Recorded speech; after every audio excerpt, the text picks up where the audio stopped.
চলে এলাম বন্ধুরা তোমাদের সঙ্গে আরেকটা ভিডিও নিয়ে শেয়ার করতে। সকালবেলা একটু বেরিয়েছিলাম, তাই দেখো আমাদের পাড়ার মা চণ্ডীকে তোমাদের সঙ্গে শেয়ার করলাম। পাশেই কিন্তু বাবা মহাদেবও আছেন, আর মা মঙ্গলচণ্ডী মানে সবার মঙ্গল করবে। তারপরে দেখো বাড়ি চলে এসেছিলাম, এসে কিন্তু একটু চা বসিয়ে দিয়েছিলাম, কারণ চাটা নিত্যদিনের কাজ জানো তো, ওটা বসাতেই হবে। বসিয়ে কিন্তু ওটা আমি আর ছেলে খেয়ে নিয়েছিলাম। তারপরেই দেখো জল রেডি করছি, কারণ এই যে দুটো ছোট্ট ছোট্ট পা দেখতে পাচ্ছ, আদর খাচ্ছে।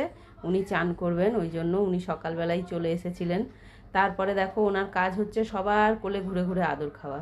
এইসব করে টোরে কিন্তু আমি নিচে চলে গেছিলাম। আজকে যেহেতু আমাদের পুজো ছিল, তাই কিন্তু পুজোর জোগাড়টাও করতে হবে। গিয়েই একটু আলপনা দিয়ে নিয়েছিলাম।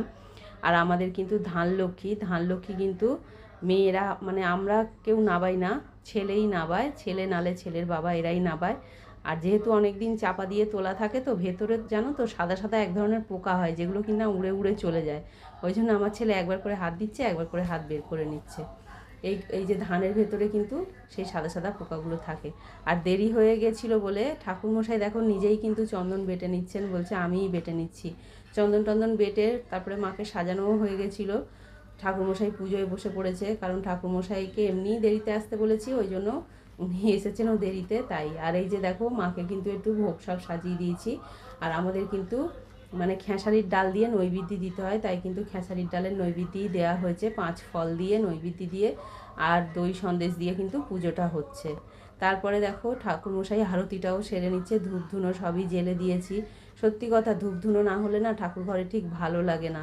আর আমার তো রোজই দুবেলা ধুনো চাই, না হলে কিন্তু আমার মন ভালো লাগে না। তারপরে দেখুন ঠাকুরমশাই চলে যাচ্ছেন, বললেন যে ওবেলা কিন্তু খুবই তাড়াতাড়ি আসবো। আর আমাদের পাশের বাড়ির দিদি ওখানে দাঁড়িয়েছিল, তাই জন্য ওনার সঙ্গে কথা বলছিলেন। তারপরে দেখো ওপরে চলে এলাম, ওপরে এসে কিন্তু রান্না করে নিয়েছি আলুর তরকারি আর লুচি, কারণ আমাদের আজকে ভাত খেতে হয় না, তাই জন্য কিন্তু আলুর তরকারি আর লুচি করেছি দুপুরবেলা সবার খাওয়ার মতো। তারপরেই দেখো বিকেলবেলা আবার ঠাকুরমশাই এসেছেন।